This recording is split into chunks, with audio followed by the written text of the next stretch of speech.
नगर में एक व्यक्ति रहता था जो अपने जीवन की समस्याओं और दुखों से बहुत परेशान था। उसने हर संभव प्रयास किए पर उसे शांति नहीं मिली। एक दिन उसके एक मित्र ने सलाह दी, मित्र तुम भगवान श्री कृष्ण की शरण में जाओ, उनकी भक्ति में बड़ी शक्ति है, वे तुम्हारे सारे कष्ट हर लेंगे।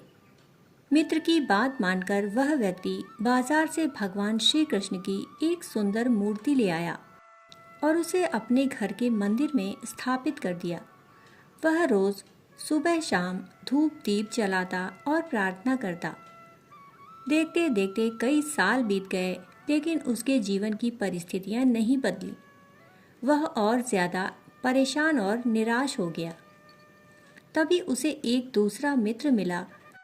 उसने कहा, अरे कृष्ण तो कोमल स्वभाव के हैं, तू माँ काली की पूजा कर, वे दुष्टों का संहार करती हैं और तुरंत फल देती हैं। निराश व्यक्ति ने सोचा कि शायद यही सही है। अगले दिन वह माँ काली की एक भव्य मूर्ति ले आया। उसने श्री कृष्ण की मूर्ति को मंदिर से हटाकर ऊपर एक टांड पर रख दिया और मंदिर में माँ काली की मूर्ति को प्रतिष्ठित कर दिया।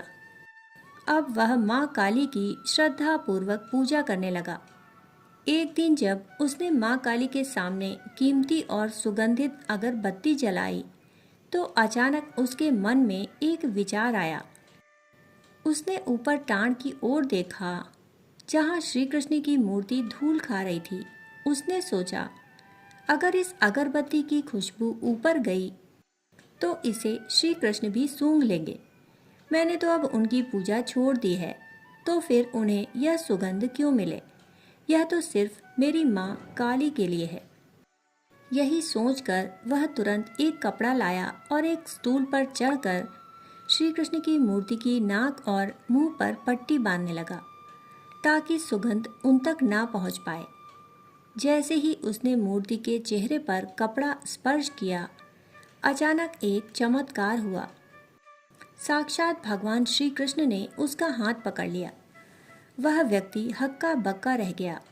उसकी आंखों में आंसू आ गए और वह उलझन में भी था। उसने कांपते हुए स्वर में पूछा, हे प्रभु, मैं इतने वर्षों तक भाव से आपकी पूजा करता रहा, भोग लगाता रहा, तब तो आप कभी प्रकट नहीं हुए। आज जब मैं आपकी नाक बंद कर रहा था, तब आप अचानक कैसे आ गए? भगवान श्री कृष्ण ने मंद मंद मुस्कुराते हुए बहुत ही मार्मिक उत्तर दिया, हे वत्स, आज तक तू मुझे पत्थर की एक मूर्ति समझकर मेरी पूजा करता था। तू सोचता था कि मैं केवल काठ या मिट्टी का एक ढांचा हूँ जिसे तू भोग लगा रहा है। लेकिन आज जब तूने मेरी नाक पर कपड़ा बांधने की कोशिश की तो तेरे मन में यह दृढ़ विश्वास जाग गया कि इस मूर्ति में भी जान है, यह भी सूंघ सकती है। आज पहली बार तूने मुझे पत्थर नहीं, साक्षात जीवित सत्ता माना। जिस क्षण तेरा विश्वास पत्थर से उठकर मुझ ईश्वर पर टिका, उसी क्षण मुझे प्रकट होना पड़ा। यह कहानी हमें सिखाती है कि भगवान केवल मूर्तियों में नहीं, बल्कि भक्त के भाव और विश्वास में बसते हैं। जब तक हम ईश्वर को केवल एक कर्म कांड की तरह पूजते हैं, वे दूर रहते हैं। परंतु जिस दिन हमारे भीतर यह अटूट विश्वास पैदा हो जाता है कि वे हमें देख रहे हैं और सुन रहे हैं, उसी दिन वे हमारे सहायक बन जाते हैं। जाकी रही भावना जैसी, प्रभु मूरत देखी तिन तैसी।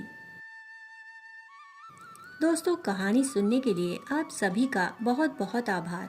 फिर मिलते हैं एक और नई कहानी के साथ। तब तक के लिए धन्यवाद।